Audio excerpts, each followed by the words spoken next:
Nifty బీస్ అంటే extended traded fund ETFs ఈ మధ్య బాగా, ఇదివరకు అంత రిటర్న్స్ ఇచ్చేవి కాదు కానీ ఇప్పుడు బాగా ఇస్తున్నాయి. ఇది ఇంట్రడ్యూస్ చేసింది ఎప్పుడు 2001లో చేశారు. ఫస్ట్ లో అంత ఇదిగా లేదు కానీ తర్వాత తర్వాత రిటర్న్స్ ఒక్కొక్క టైంలో నిఫ్టీ కంటే ఎక్కువ ఇస్తున్నాయి returns. So people are more attracting towards ETFs, ఎందుకంటే కాస్ట్ కూడా చాలా తక్కువ కదా, ఛార్జెస్ కూడా చాలా తక్కువ ఉంటాయి.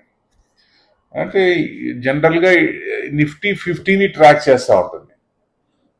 ఇది ఎన్ఎస్సిలో లిస్ట్ అయింది, బిఎస్సిలో లిస్ట్ అయింది. దాన్ని ఈక్విటీ కింద ట్రీట్ చేయొచ్చు, బై చేయొచ్చు, సెల్ చేయొచ్చు.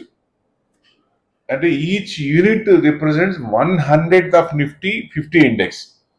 ఇంకా చూసుకోండి. అంటే ఇది లాంగ్ టర్మ్ ఇన్వెస్టర్స్ ప్రొటెక్ట్ చేస్తుంది. అంటే trading activity, additional cost for short term investments అవి లేకుండా కొంచెం తక్కువ ఇదితో నడుస్తుంది అనమాట. So 1 unit can enjoy benefits of investing 50 companies. ఒక యూనిట్ ని 50 కంపెనీస్ లో మన ఇది ఉంటుంది కాబట్టి బెస్ట్. చార్జెస్ అయితే 0.80% డైలీ యావరేజ్ నెట్ అసెట్. అదే మీరు ఇంకెక్కువ ఇది ఉంటే 0.65 పడుద్ది.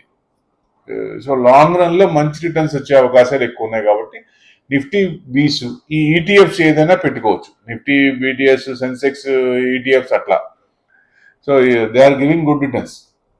1 year లో 60.11% వచ్చింది నిపాన్, 3 years లో 94.9, 5 years లో 156% వచ్చింది. అంతకంటే ఏం కావాలా?